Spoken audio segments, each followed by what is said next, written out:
Bonjour à tous et bienvenue sur boursicoté.com pour cette nouvelle analyse technique Forex, matières premières et crypto-monnaies.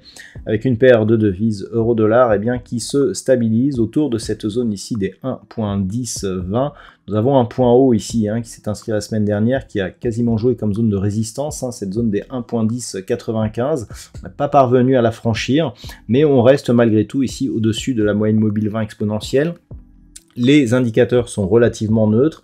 On reste donc sur un biais plutôt haussier tant que la zone des 1.0925 n'est pas cassée à la baisse, et l'objectif reste donc une poursuite en direction de cette prochaine zone majeure des 1.1120. Sur la paire de devises livre sterling contre dollar américain, nous sommes toujours ici sur un mouvement haussier. Il y a peu, je vous indiquais un objectif ici sur cette zone des 1.2610, tant que 1.2440 et la moyenne mobile 20 exponentielle agissaient comme support. Ces deux conditions ont été respectées, donc l'objectif est atteint.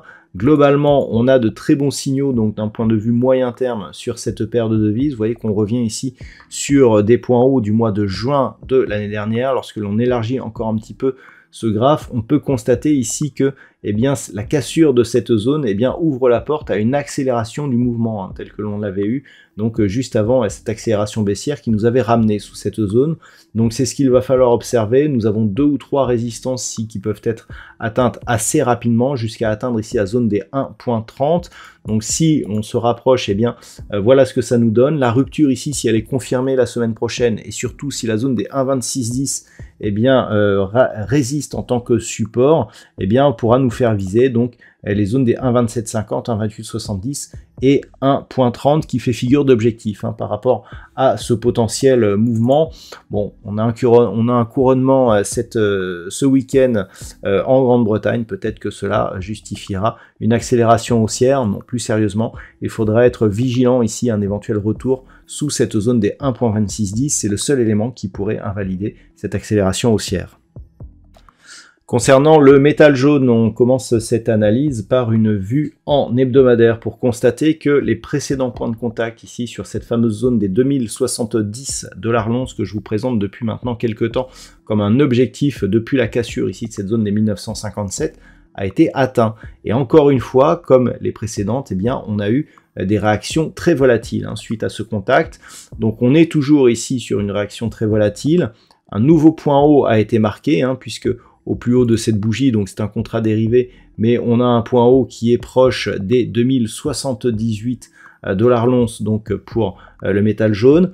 On reste donc dans une dynamique haussière, et si on venait à confirmer ici la cassure de cette zone des 2070 $ l'once, on relancerait ici une dynamique moyen-long terme, puisque le premier contact donc sur cette zone avait eu lieu ici au mois d'août 2020.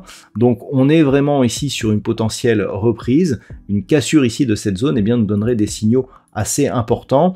D'un point de vue un peu plus court terme, on peut constater que malgré le retour ici, on est toujours sur la moyenne mobile 20 exponentielle. Donc la dynamique haussière reste de mise et il est tout à fait possible d'assister à une poursuite de ce mouvement tant que ces niveaux ici restent support et surtout tant que l'on est au-dessus des 1960 $ l'once.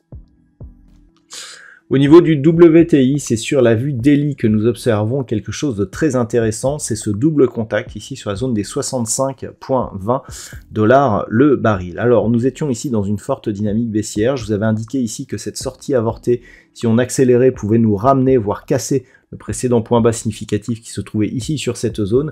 Alors le point bas il a été cassé mais avec trop peu d'amplitude pour justifier une cassure baissière. On vient tester ici une zone majeure, la zone majeure des 65,20, elle avait déjà été testée à de multiples reprises, elle correspond ici à un ancien niveau ici très important sur la vue moyen-long terme. On est ici sur une vue hebdomadaire, donc on voit ici qu'il est tout à fait normal que cette zone provoque quelques réactions. Toutefois, ce que l'on peut voir aussi, c'est que si on casse cette zone des 65,20, on peut avoir une dynamique qui peut accélérer à la baisse et nous ramener sur des objectifs qui n'ont plus été vus depuis maintenant bien longtemps, hein. Donc on est ici sur une configuration qui est assez importante. Il est tout à fait logique donc que l'on rebondisse sur cette zone des 65.20 de cette manière. Attention, tant que l'on reste sous 75 et donc sous la moyenne mobile 20 exponentielle ici en journalier, pardon, eh bien on peut revenir sur cette zone et le prochain contact ici, s'il intervenait, s'il était puissant et provoquait une cassure, eh bien nous donnerait de très gros signaux moyen terme donc sur l'évolution possible du WTI qui fait suite à certaines craintes concernant une récession, notamment du côté des États-Unis. Et puis enfin au niveau du Bitcoin, eh bien pas grand chose à dire, hein. On a bien rebondi il y a quelques jours sur la zone des 27 000 $ pour un Bitcoin. Depuis on oscille ici autour de la zone des 29 000, donc on est ici dans une phase de neutralisation mais dans une tendance globalement haussière. Je rappelle que pour relancer cette dynamique, il faudrait casser ici cette hausse majeure des 32 200 $ pour un Bitcoin. La tendance reste haussière tant que l'on évolue au-dessus ici de cette zone majeure des 25 200 $ pour un Bitcoin. Voilà donc ce que l'on peut dire sur l'analyse technique de ces principaux actifs Forex, matières premières et crypto-monnaies. Je vous souhaite de passer un très bon week-end. On se retrouve dès la semaine prochaine pour d'autres analyses techniques, toujours sur le site boursicoté.com.